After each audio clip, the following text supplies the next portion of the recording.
Hey everyone, it's June 26th. You're watching CBC News BC. I'm Benita Brach. We're here in the Vancouver newsroom. Here are your top stories this afternoon. An early morning fire in West Vancouver's West End has left more than a dozen people displaced. So just after 3:30 this morning, flames and thick black smoke were seen coming from the building in the 1100 block of Pacific Street. Vancouver Fire and Rescue crews say the flames were on the 6th floor, where one person had to be rescued. 4 others needed rescuing from a balcony and the roof. We heard from one resident. The alarm woke me, and then I was like, oh, is it a false alarm? Because it's the middle of the night. I immediately smelled the smoke and was like, oh, I got to get out right now, grab the cat.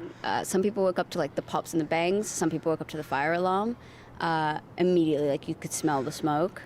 Everybody started rushing out, and when we got to the back alley, there was already a fire truck there. The flames were coming so far out, they were hitting the apartment above. The firemen were on it, though. Vancouver Fire says 3 people have been hospitalized for smoke inhalation, and the cause of that fire is still under investigation. And Premier David Eby is facing more questions about another possible pipeline through BC. Now, this comes as the Prime Minister pushes nation-building projects, and Alberta's Premier insists a private proponent will come forward for a pipeline. Well, the early edition, they asked Eby about his thoughts, but he says the focus should be on other projects. There's lots for us to work on. I guess my frustration as a premier of a province with $50 billion in projects, with proponents, with money on the table, shovels ready to go, is that the conversation has been almost exclusively about a speculative project where there's no proponent, and in a situation where there is an oil tanker ban off the North Coast that we support. So we're trying to stay focused on what we can do together and where the opportunities are for both of our provinces. Alberta Premier Danielle Smith insists a private company could be pitching a pipeline project within weeks, but she hasn't exactly said who it could be. BC Ferries will be getting a $1 billion loan from the Canada Infrastructure Bank. The money will go towards vessel replacement and infrastructure as the fleet transitions to electric vessels. The ferry service has been criticized for its recent decision to award a contract for 4 new vessels to a shipbuilder in China. It says there were no bids from Canadian companies, including Seaspan in North Vancouver. Seaspan says it's busy with other projects and wouldn't have capacity to build ferries until at least 2029. Abbotsford Canucks fans will be celebrating the team's Calder Cup championship tonight. They beat the Charlotte Checkers in Game 6 to win the title earlier this week. The team's assistant coach says it's been a dream come true. My whole life I wanted to be a Canuck and I wanted to be a champion, and to say today that, I'm both it's like something that, it's honestly a dream. Like there's points in your career where you're really thinking like, is this going to happen? And for myself, even personally, to end up in Abbotsford and working for the Canucks and winning, like it's a little surreal. I don't think I've fully processed just how big a moment this is right now. And that celebration will be kicking off at 6:30 tonight. And that's what we have for you so far. You're watching CBC News BC. I'm Benita Brach. Coming up next is BC Today.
Good afternoon. Thank you for joining us. Well, up first, Surrey Mayor Brenda Locke on her call on Ottawa to step in to deal with extortion and threats on South Asian businesses in Surrey.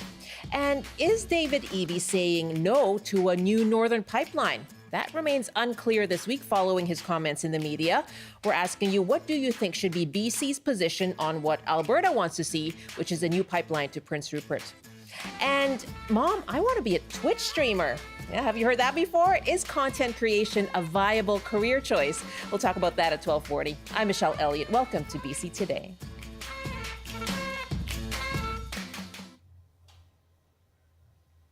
Thanks for joining us on CBC Radio 1, CBC Television, live streaming as well on our website and on YouTube.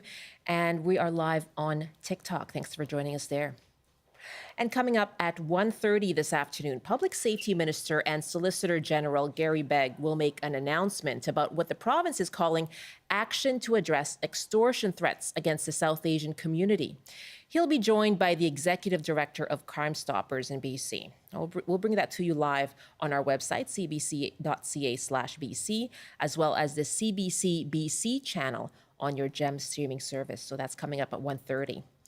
Well, this issue, members of Surrey's South Asian community have been raising the alarm about extortion and intimidation threats. There are allegations that much of this activity is by the notorious Lawrence Bishnoi gang based in India.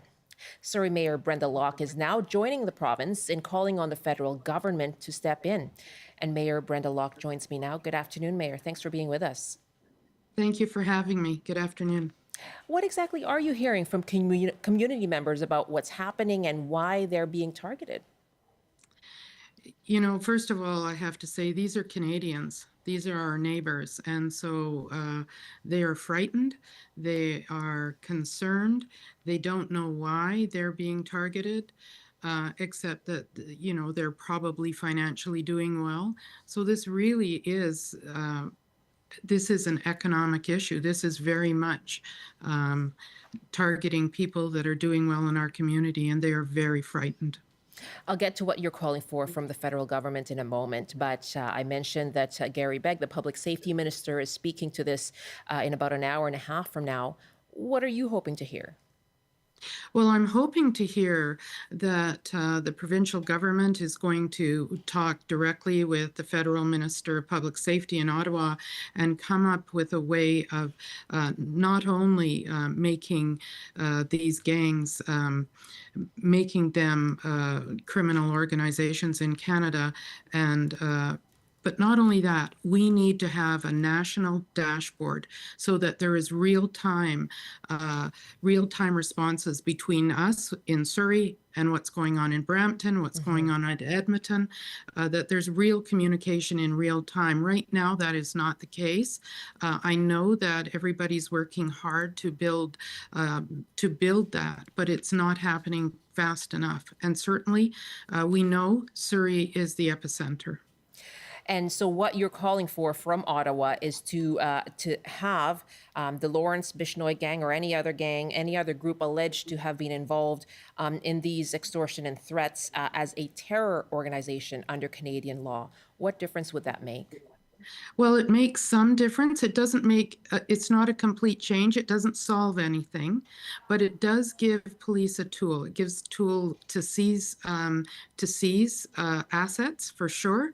It gives the police also better tools to be able to arrest, and so it does help the police at that end. But we know that there is a lot more to do, and it's just that communication piece between police departments right across this country that is vitally important.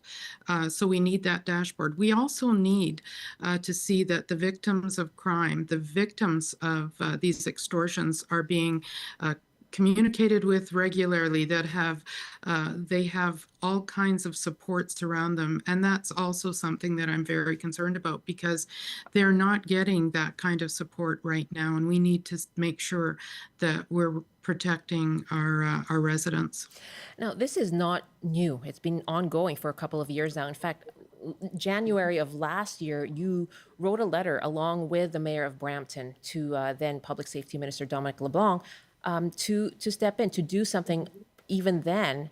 Why do you think there has been no improvement?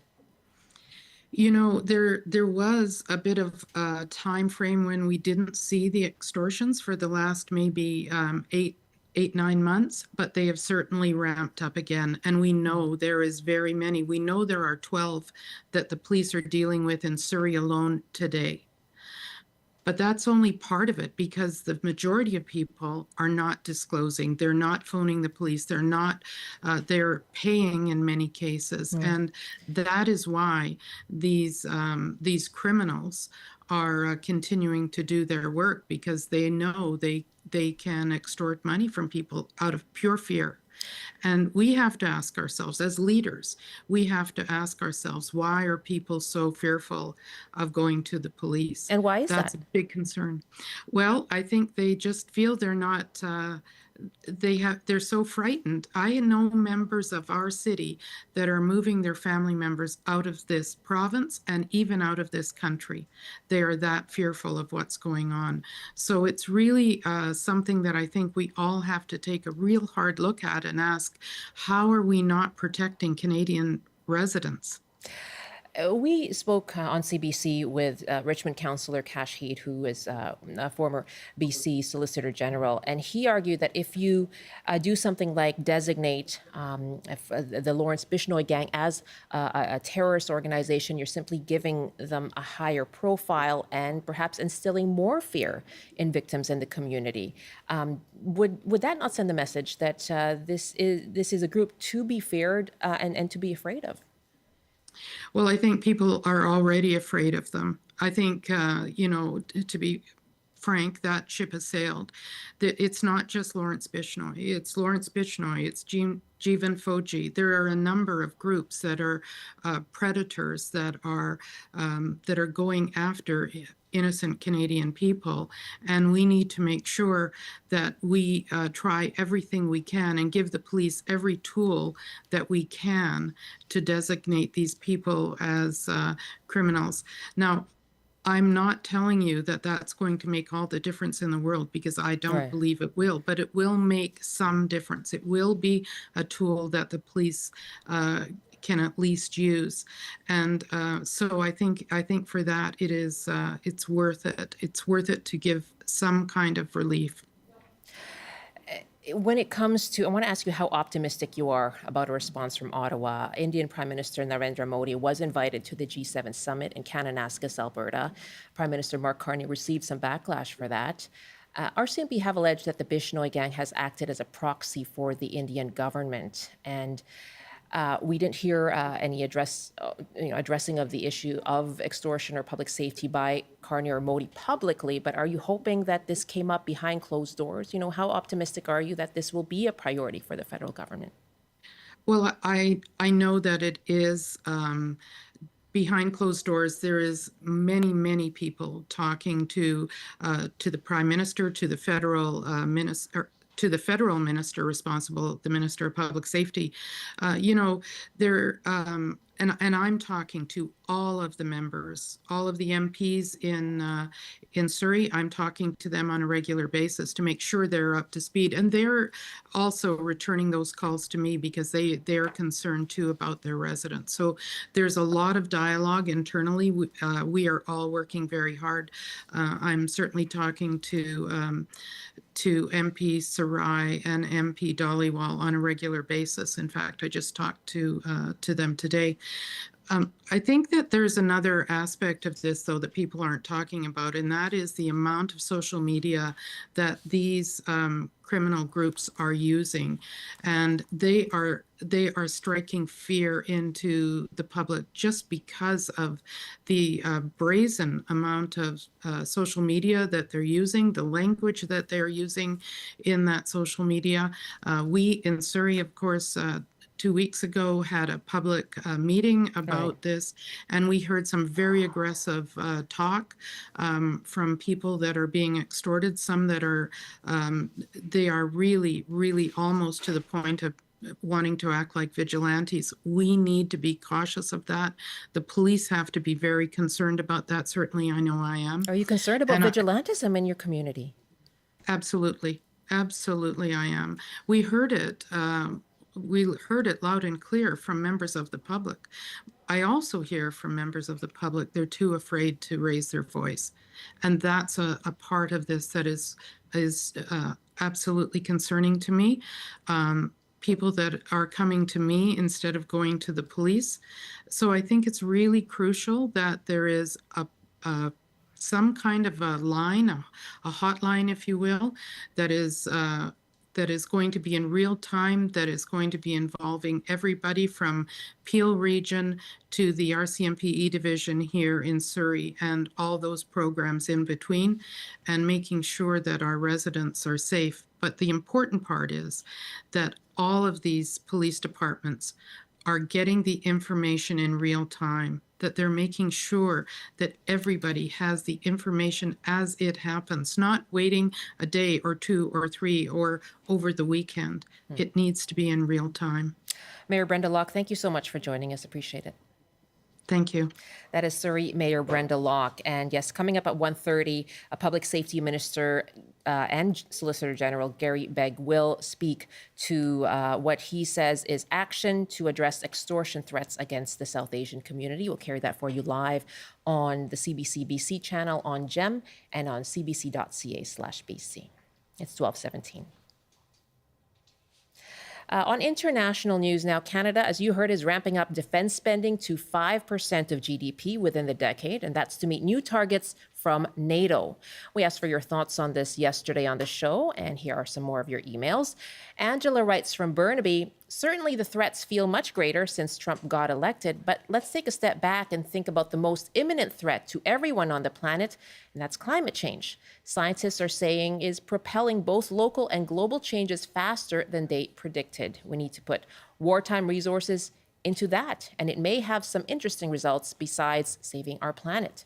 Graham writes from Burnaby, I believe that this is a pragmatic choice of the day. Canada has let its military atrophy and unfortunately needs to inject some funds. Now is a good time. Who knows where the U.S. is going, but unless it completely unwinds, Trump hopefully will be gone in less than 4 years. Increasing our spending now and incrementally for the next 4 years, and then revisiting NATO needs in 2029 seems to be a reasonable way to go. If at that time 5% is still deemed a necessary target for 2035, then God help us. More optimistically again, hopefully today's warmongers will have moved on by then. And Bruce writes, the increase in defense funding is unfortunately necessary in the current world and long overdue. We have been lulled into post-World War II complacency with the rise of Trump, Putin, and many other right-wing authoritarian governments worldwide. Those days are sadly over, and our national defense and NATO commitments have been postponed and neglected for too long. Thanks to all of you for your emails. Our address again is bctoday@cbc.ca.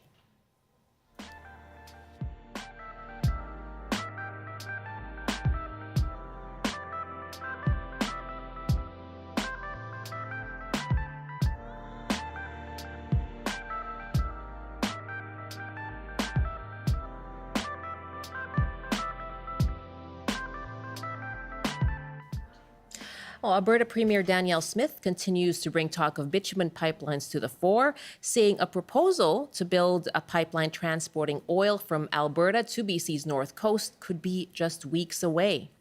BC Premier David Eby, meanwhile, continues to insist there is no proponent, but also said in an interview this week it's not a hard no against a privately backed project. Eby says he continues to support a tanker ban put through by former Prime Minister Justin Trudeau, and Eby maintains he wants to move away from fossil fuels, but he is saying pipeline projects can generate revenue. Okay, well, we heard from him this morning on the early edition, and host Stephen Quinn pressed him on what exactly his position is on this new pipeline. Yeah, regardless of whether you've got a project that's approved or not, do you support moving crude oil or diluted bitumen or any other oil product through a pipeline across northern BC to the coast? Do you support it or do you not support that? There are major barriers to a greenfield pipeline project to the North Coast, not the least of which is the tanker ban, which our government supports. We have a massive and significant taxpayer-owned pipeline that is not operating at capacity. If Alberta wants to have conversations about expanding that capacity and using that pipeline to maximum capacity to get their product to Tidewater, the pipeline exists. It's a taxpayer-owned asset. Let's have that conversation. Let's talk about real projects that can actually be delivered, that have proponents that are ready to go. And on the tanker ban, is that the federal government's jurisdiction ultimately, because it was Prime Minister Justin Trudeau at the time who imposed the ban in the first place? It is a federal law that was put in place in their jurisdiction on tidal waters. That's right, Stephen. So the federal government could lift that tanker ban then, and would you have any say in that? Well, just like the pipeline was put in over our objections as a trans-provincial project, which is also federal jurisdiction, no, we wouldn't have any say in that, but we do support that tanker ban. That was Premier David Eby speaking this morning on the early edition with Stephen Quinn. Okay, we're asking you, what do you think of what you're hearing from BC's Premier on this question of a possible new pipeline to carry bitumen from Alberta to BC's North Coast? What should be BC's position on this? You can give us a call, 1-800-825-5950, 604-669-3733. You can also hit pound 690 on your cell phone. Our email is bctoday@cbc.ca, and we are live on TikTok right now, so you can leave your comment there as well. Well, joining me here in studio is Shelley Luce, the Executive Director of the Sierra Club. And Shelley is here in studio with me. Good afternoon. Good afternoon. Thank you for being here. How do you interpret David Eby's comments when it comes to this Northern Bitumen Pipeline proposal? Well, I agree with Premier Eby that we have already an existing pipeline in BC that is not full. And I believe part of the reason for that is because this is an outdated technology. Bitumen is a dirty fossil fuel that is seeing, we can't find a market for it, or we can't find enough buyers for it, or we can't find people willing to pay enough to get it all the way to the coast. And I also agree that BC needs to move away from fossil fuels and move toward the clean energy that's right in front of us, all the projects that are already underway. BC approved 9 wind energy projects last year. Those are ready to go. Those are shovel ready. They have private investors. They have zero government subsidy, no tax breaks, no grants. They're creating jobs. They are owned by First Nations in the majority for most of them. So we have so much future-looking technology, so much to sustain growth in BC that we really do not need to entertain the idea of a pipeline that nobody wanted the first time around. So given those benefits, as you say, from other projects, from diversifying to clean energy projects, would you like more clarity from the Premier when it comes to this possible pipeline that the Premier of Alberta says there is an imminent proposal? We're expecting one weeks away from a private backer. Of course, we definitely want a clear answer that no, there will not be a new pipeline. I understand there are lots of voices on these things. The loudest, clearest voice in BC is no new pipelines, and also no oil tankers to the Northwest Coast. That ban on tankers was put in place in part because that's a very wild, rugged, and pristine coastline. Not far from there is where the Exxon Valdez spill occurred, and there's a reason for that. It's really hard to navigate ships in and out of those passages.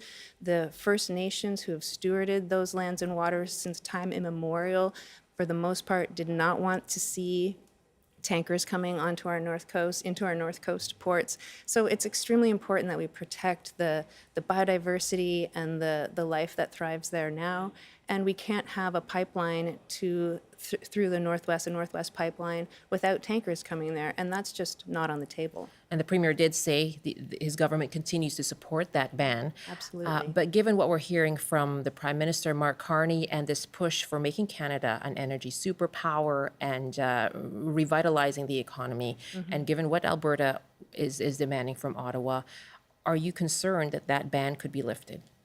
I don't believe that ban will be lifted. You can't build a pipeline in BC without First Nations consent and engagement, and there are plenty of First Nations that oppose this the first time around. There are also so many people in BC who really identify with and treasure our natural heritage. And when we talk about diversifying BC's economy, that's really part of it. BC has an incredibly valuable tourist economy. People come here to experience our old growth forests, our salmon rivers, our mountains, and they stay in lodges and they hire guides and they eat at restaurants. And none of those products are tariffable by other countries. So we have a really great economy that we can grow there, but we have to protect our natural resources in order to do that. BC's forestry industry is crying out for investment and reform. We can sell better wood products around the world from wood that is selectively harvested and processed by skilled workers here at home. We have a film and TV industry. Let's keep our air clean and our landscapes intact to support that industry. So yes, I agree with Prime Minister Carney and Premier Eby. Let's be an energy superpower, and let's do it with a clean energy grid that crosses the nation. Let's do it with the wind and solar and geothermal that we have in abundance here, and let's have an economy powered by that clean energy, which is really what markets are demanding now. What about LNG? LNG is not clean energy. But David Eby is celebrating the opening of LNG Canada and the first shipment. Yes, Sierra Club does not celebrate LNG Canada's beginning their first shipments. LNG is a carbon, it's a fossil fuel. And while I understand we gain revenues from it, we also support it enormously with not just direct grants of federal funds, but also all kinds of tax breaks and a cap on how much the industrial price for carbon just for Canada or LNG Canada.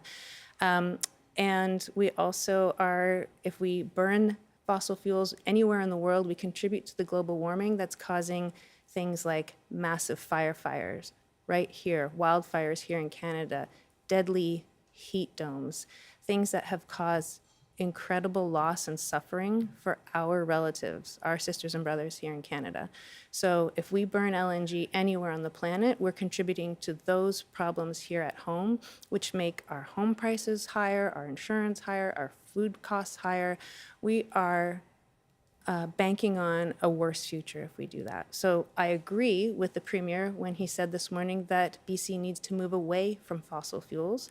And the way to do that is to continue the investment that the province is making under this Premier in clean energy, the call for energy from BC 2 years ago and a new one this year for 100% renewable projects. That's where BC's future lies. Shelley Luce is with me, Executive Director of the Sierra Club. And let's take a couple calls here before the news.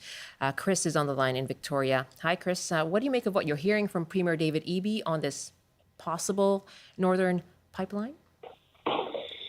Well, first of all, I'd like to say that I'm very impressed with Shelley and think her and I are probably singing the same song in the same choir here.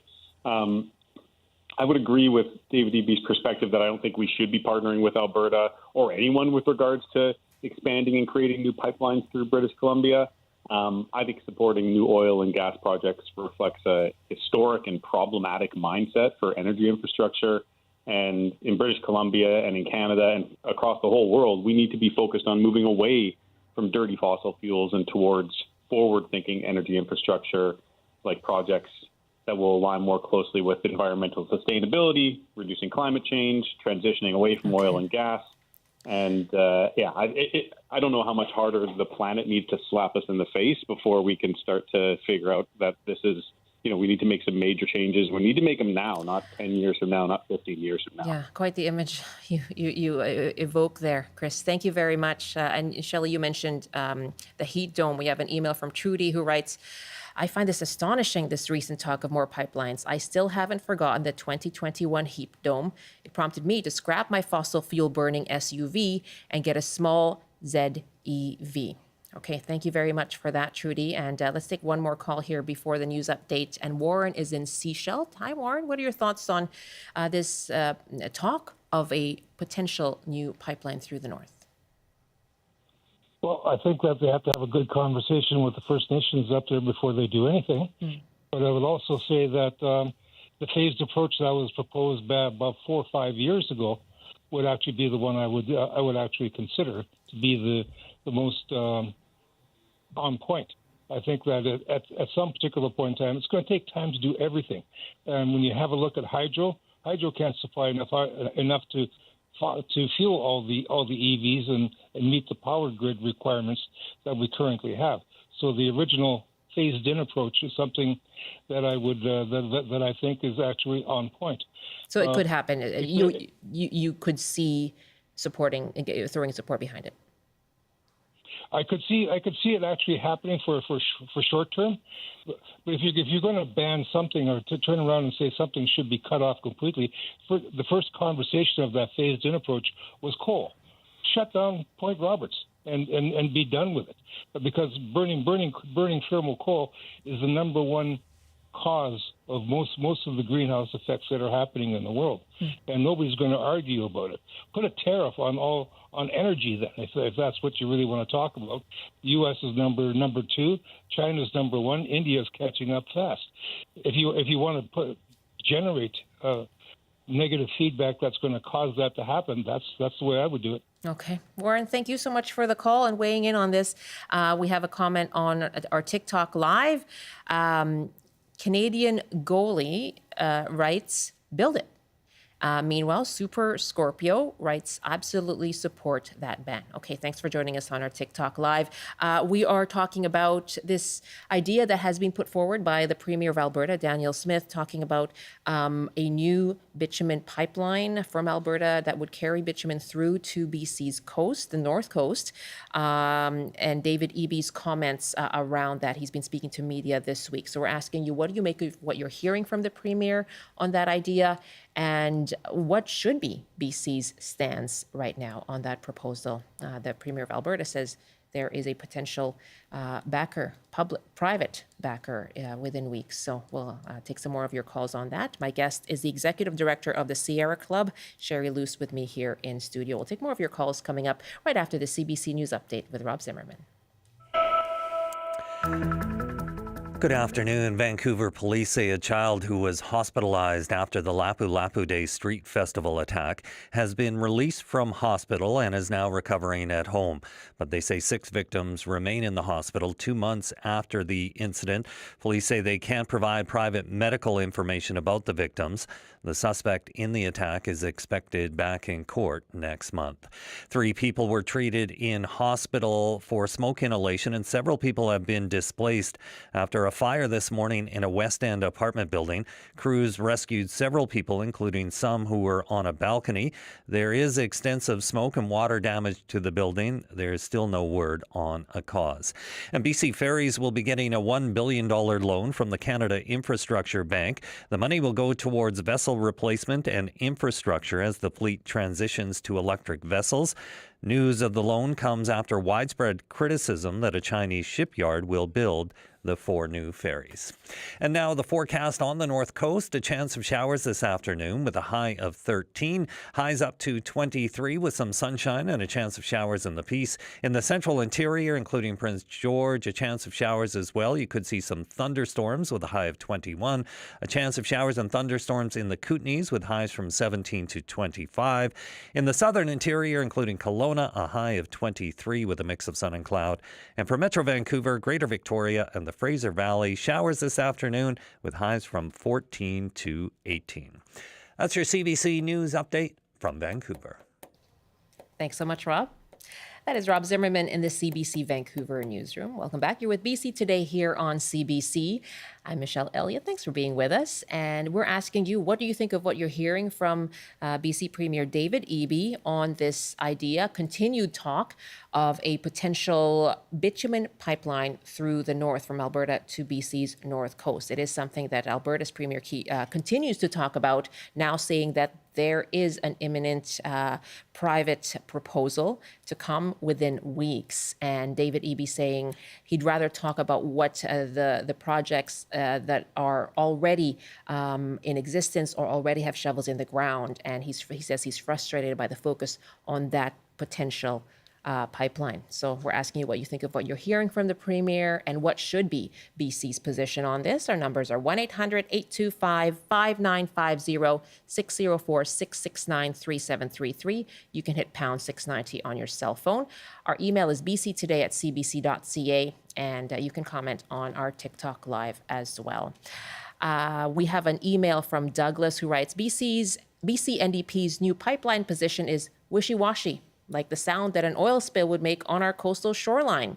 Their non-existent toolbox to stop the TMX disgrace is an example of how weak this government is regarding the protection of our ecology. Okay, thanks very much, Douglas. Jim is calling us now from Spences Bridge. Hi, Jim. Hi, good humor with that last email. I think the Premier of BC should resist the pipeline. Alberta, if it wants more wealth, should add value to its oil. For every dollar of oil Alberta sends to the States, the Americans earn $3. That's according to the Premier in a January news conference where she looked like she was in a bed down in Marielago. But the Trans Mountain Pipeline, apparently, from what I understand, the oil goes to the United States, which doesn't diversify our markets and was a huge waste of money because they could have built a much cheaper one through Alberta to feed the Americans. And it's a point that David Eby repeats as well, which is that it was publicly funded and now publicly owned. And as you were saying, Shelley, earlier, it's a point that the Premier was making, which is that the federal government would love to sell it off, but there are no buyers at the moment. Let me ask you, though, going back to LNG and going back to this idea of boosting Canada's economy, when you hear a discussion like that in the face of economic uncertainty from these tariffs and BC pursuing more projects, more resource projects, and fast-tracking them as well, what are your thoughts about our approach to energy development? Our approach to energy development has two faces right now. One is a face toward the future, which is the renewable energy, the calls for energy that BC Hydro has made in the last few years, 100% renewable clean energy that is coming online. Those projects will be underway, providing good jobs in northern communities and powering a clean economy. Also providing electricity to our cities, the millions of people who live in urban areas in BC where we do need to electrify. We want to get people out of their combustion engine cars, that 19th century technology. We want to get people to switch from their gas stoves. And right now, renewable energy, wind and solar power, is the cheapest form of energy. And that's what the people in BC deserve. We have another face of our energy production, and that is fossil fuels and LNG. And as the Premier said, we need to get away from those types of fuels. We've made investments over a long period of time. We need to stop making investments in this outdated technology because those investments become stranded assets, and nobody wants that. The International Energy Agency has been predicting for years now that fossil fuel use and sales are peaking and are on the decline. So let's look toward where the growth is, and that is in solar, wind, and geothermal. And we can innovate right here in British Columbia as well. We have the ability to do that. So would you say, what would you say to the Prime Minister then? Given he seems to be open to pitches right now. He did say it has to go through provincial consent. But what would you say in terms of making that argument to the Prime Minister? I think the Prime Minister is serving a large and varied country with a large and varied constituency, and I think he knows that the voices of Canadians are in favor of protecting us from climate impacts, protecting us from wildfires and smoke in the air and heat domes and drought and landslides and floods. All of these things are made much worse. Attribution science is very clear now. We know that carbon pollution, atmospheric pollution, climate pollution is leading directly to these disasters that are costing us so much, people's lives, people's homes, people's futures. So we know that if Canada can move away from our dependence on fossil fuels, we will also reduce those kinds of climate emergencies and climate disasters. And I think our Prime Minister is very aware of that. He needs to hear from everyone. He needs to hear all the proposals, and especially from BC, the leader in innovation in Canada has been known in the past as a climate leader. We need to stay in that position, and we need to be proposing the nation building that includes an electricity grid that supplies clean power all across the country and can be exported to the US. We need to be the energy superpower that is providing good, long-lasting jobs in communities that don't also entail maybe an oil spill, maybe some other kind of disaster, maybe methane gas leaking and causing not only local illnesses, but much higher rates of climate change. So we can be the energy superpower that is powering our future with clean electricity. Good to have you with us. Thanks so much for coming in. Thank you. Shelley Luce is the campaign director of the Sierra Club. A couple more emails here now. Steve writes, without such a build-out, we remain at the mercy of the U.S. that have chosen to abuse us through tariffs and discounts for the egg market, the so-called market price, rather. And we are at their mercy since we have no alternative but to ship our oil and gas south, so we will suffer. Thank you very much for that, Steve. And Meg from Smithers writes, perhaps the Premier should come talk to us in the north rather than those in the city or Alberta. I helped to fight the Northern Gateway project with my community in the Bulkley Valley, and perhaps he should come to talk to our First Nations communities with whom we fought with alongside. Thank you very much for your emails, Meg and Steve. BC Today at cbc.ca is our address. It's 12:42. Thanks for joining us here on BC Today. I'm Michelle Elliott, and coming up on CBC Radio 1, here's what Amy Bell has in store. Hi there, Michelle. It is Amy Bell filling in once again for Gloria Makarenko here on the coast. And coming up on our show today, obviously we know it's the end of the school year for most students. And Mark Ting, who's our guide to personal finance, will be here with some money advice for young people these days. Things that he would do and things that he maybe wish he had done when he was younger. Also, the Vancouver Bandits basketball team is hosting a Filipino celebration game this weekend. And ahead of it, they have released a gorgeous new jersey and logo really celebrating Filipino culture, and we'll speak with the Filipino artist behind it all. That's all coming up at 3 o'clock this afternoon on the coast, and I hope you can join us.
$12:44 now. Welcome back. You're with BC Today. And, you know, when you scroll through social media, those posts, those short skits and the rants, they go by really quickly and fleetingly.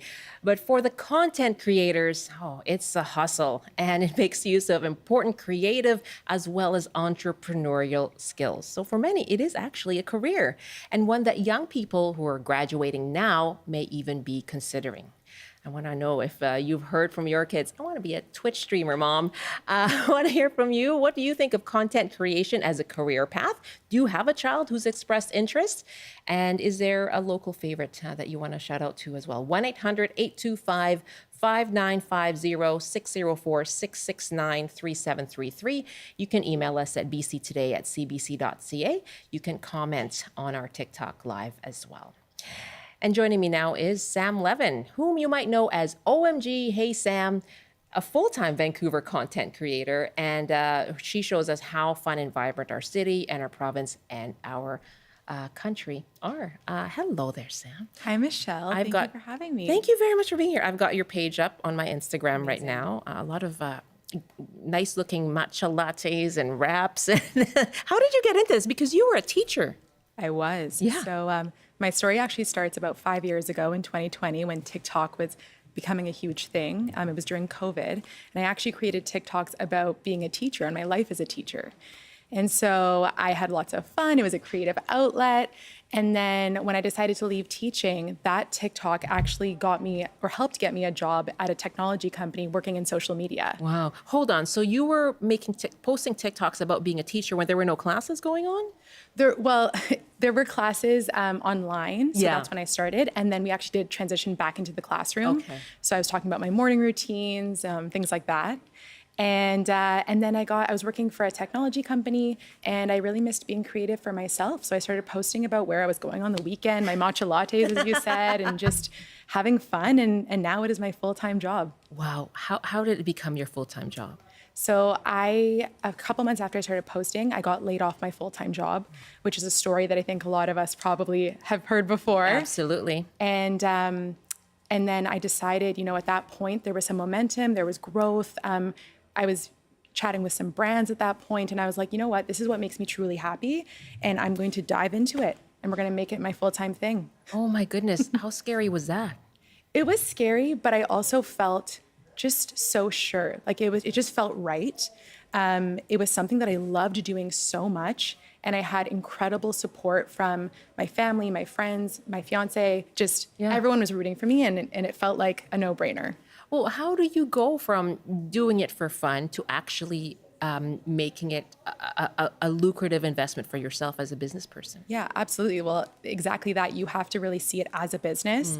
So whether that be pitching yourself to brands, negotiating, learning how to read contracts, things like that, definitely was a bit of a steep learning curve. So, if you really want to make this your full-time career, seeing it as a business, showing up every single day, and just knowing that there's going to be a lot of admin, a lot of contract reading, a lot of negotiating on the side, being prepared for that.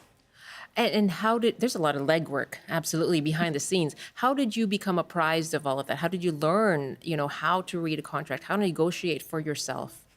I do have to shout out my fiance. He's been very helpful with that, just helping me answer a lot of my questions, and also talking to fellow content creators. I've been super lucky to meet some incredible people along the way who share the same job that I do, and just asking them, hey, what did you do for this? Or could you show me a contract there? Or, we often chat about how we negotiate or, ways that we read through those things. Okay. Yeah.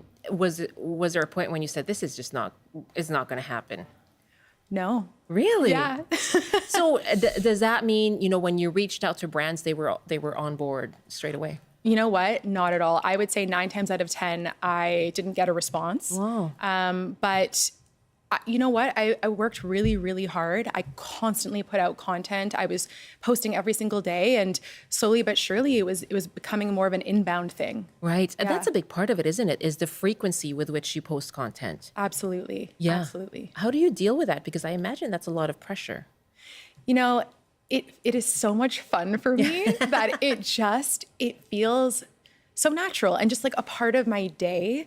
I love doing it so much that the pressure almost isn't there. Well, tell me about what you do post. Why don't you describe Yes. your account for us? So my bio says showing your guide to the cool side of Vancouver and beyond.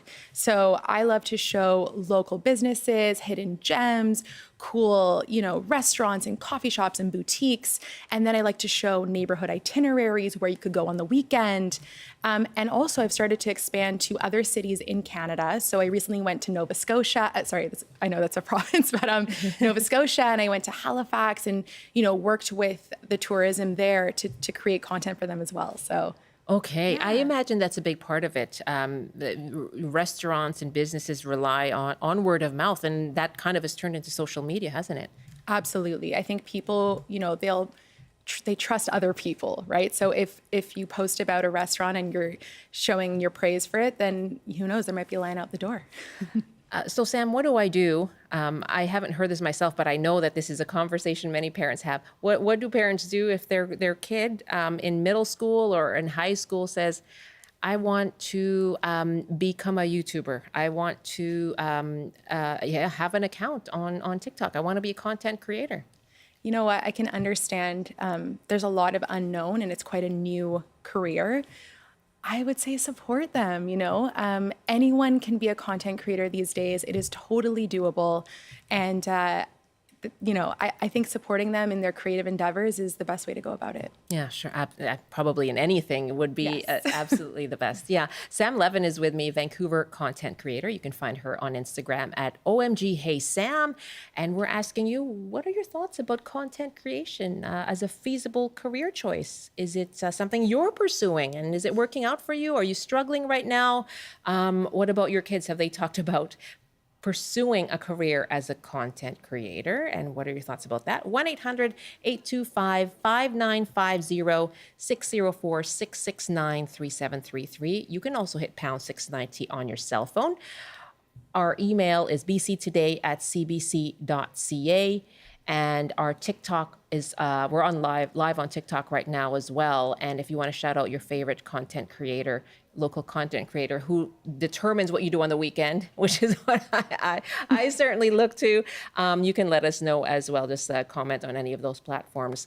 Now, here's someone who continues to post online, and it started out actually on TV. Alex Wong is a dancer who posts on Instagram, but means staying in the spotlight even years after he first made it onto the TV stage. Now, he rose to fame after competing on the show So You Think You Can Dance back in 2005. He made it to the top 10, and since then, he's appeared on television, on Broadway.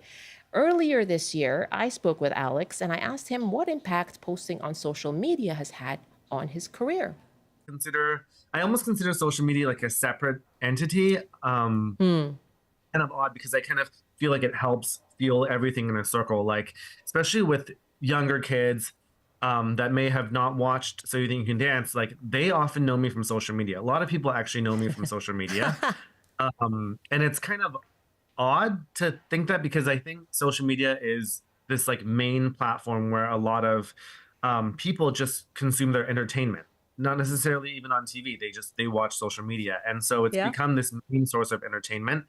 And it is kind of strange that like a lot of times people recognize me just from socials now. They say, oh my God, you're the TikTok guy, or, I love your dancing. And sometimes if they're a little bit older, they were like, oh, I've been a fan since So You Think You Can Dance. But it is kind of wild that it's like that these days. Yeah.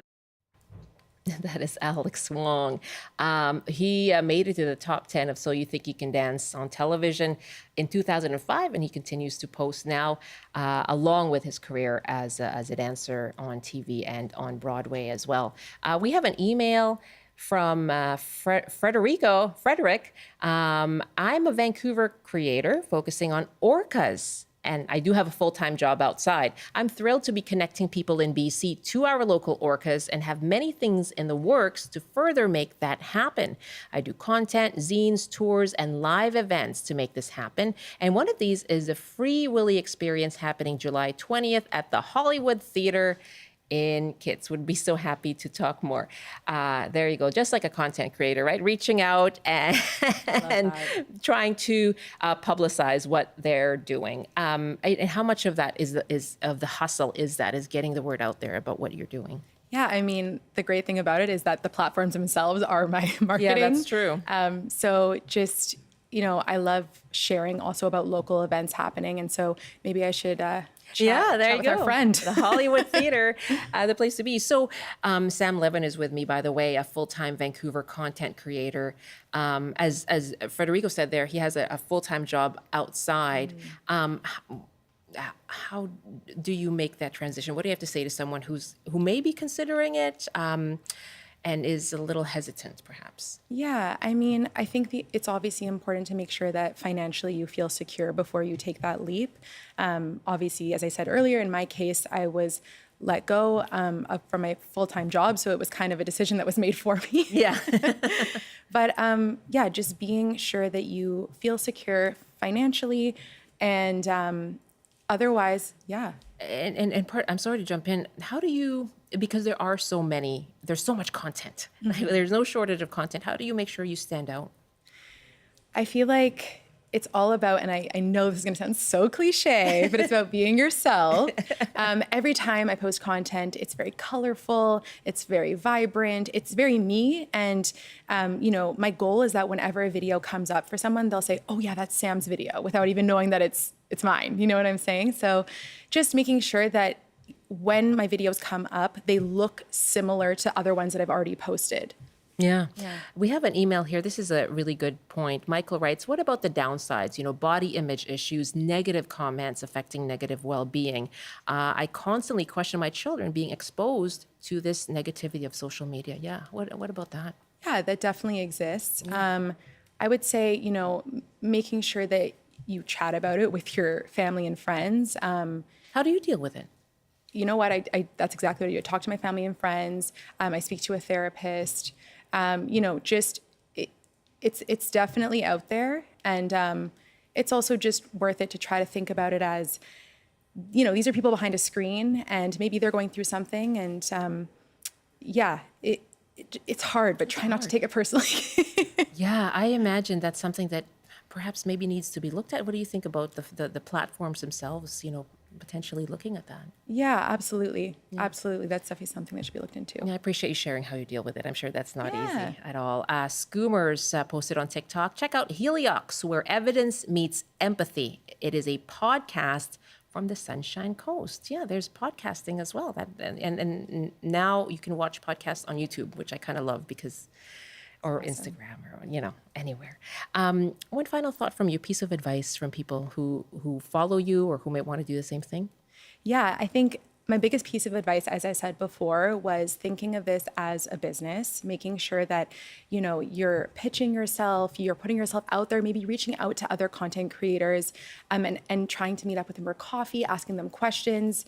This is a job that we know is very new, and it helps to come together. You're paving the path forward. And I imagine that meeting up with other content creators is a source of support as well. Absolutely. Really happy to talk to you. Thank you so much. Thank you, Michelle. That's Sam Levin. You can find her at OMG Hey Sam on Instagram.